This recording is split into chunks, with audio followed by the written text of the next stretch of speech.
Assalamu alaikum wa rahmatullahi wa barakatuh. Initially, please accept my apologies for coming to you a little bit late. Normally it's 2 or 3 hours earlier that I'm able to do the daily tafseer. But today, there was sports training, soccer training for my kids, and I'm at my sister-in-law's house for a late breakfast and brunch.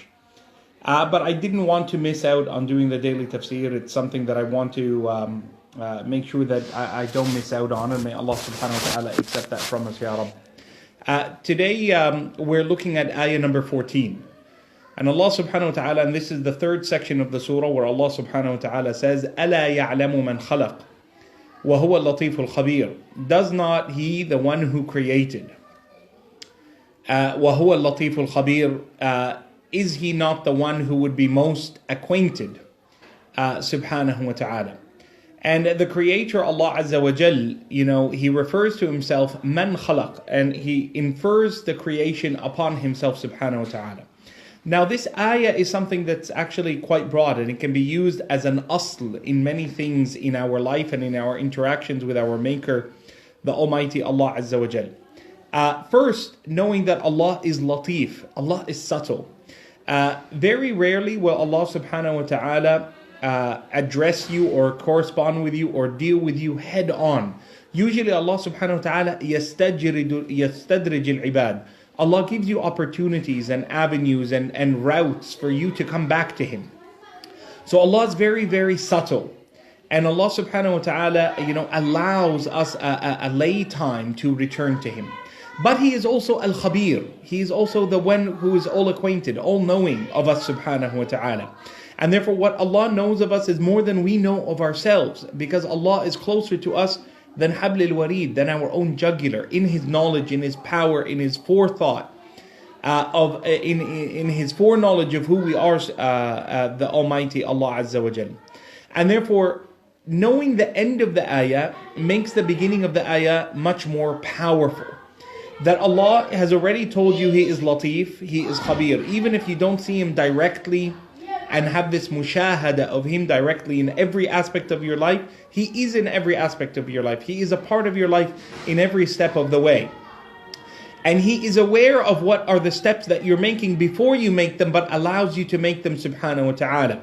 And therefore when we look at qadar, it's important to establish, and this ayah relates to qadar, that there are 3 important principles that you have to consider. First, there are things that happen to you that are beyond your power. They're only with Allah. There are also things that happen within you that are beyond your power. It doesn't matter how healthy you eat, you will eventually die. It doesn't matter how healthy you are, if in your genetics there's a propensity to disease, you will experience it. Right? It is a qadar with Allah subhanahu wa ta'ala. But the third aspect is how we react to those first 2.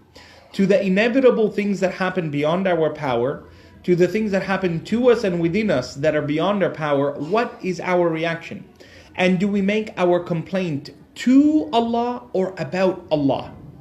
To Allah is the action of the people of Islam. And therefore this is a very important process, that we make this return to Allah and complain to Allah, as Yaqub would do about his son Yusuf alayhimus salam ajma'in. إِنَّمَا أَشْكُ بَثِّي وَحُزْنِي. I make my complaint to Allah subhanahu wa ta'ala. But sadly, many of us, we make our complaint about Allah, forgetting that Allah knows our condition, forgetting that Allah is Latif, that Allah allows us sometimes to be in difficulty, knowing that we will eventually emerge from it stronger than what we were. And He's acquainted of us in each and every step of the way. So Allah says to us, أَلَا يَعْلَمُ مَنْ خَلَقَ. And this ayah is linked to the ayah before it, where Allah subhanahu wa ta'ala tells us whether we are allowed or whether we keep things secret, He knows what's in our chest.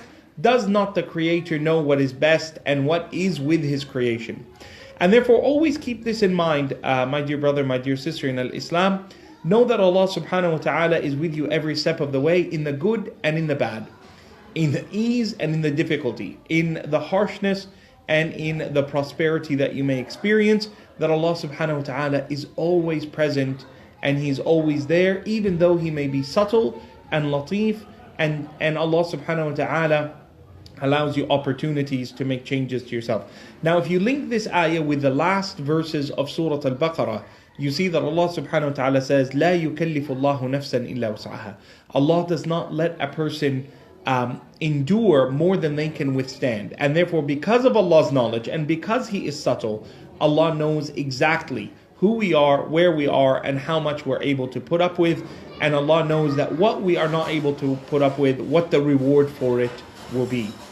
So, أَلَا يَعْلَمُ مَنْ خَلَقَ? Is not the Creator, the one who has created, the most aware of His creation? And the answer, of course, is yes. It's a rhetorical question where Allah subhanahu wa ta'ala wants you to come to that very, very same conclusion, because He is تَبَارَكَ الَّذِي بِيَدِهِ الْمُلْكِ. He is the one who, from Him is all blessing, and to Him is all dominion and power, subhanahu wa ta'ala. Please do excuse some of the background noise. I'm at my sister-in-law's house having a wonderful lunch. I didn't want to miss out on this before I eat and have more time with the family.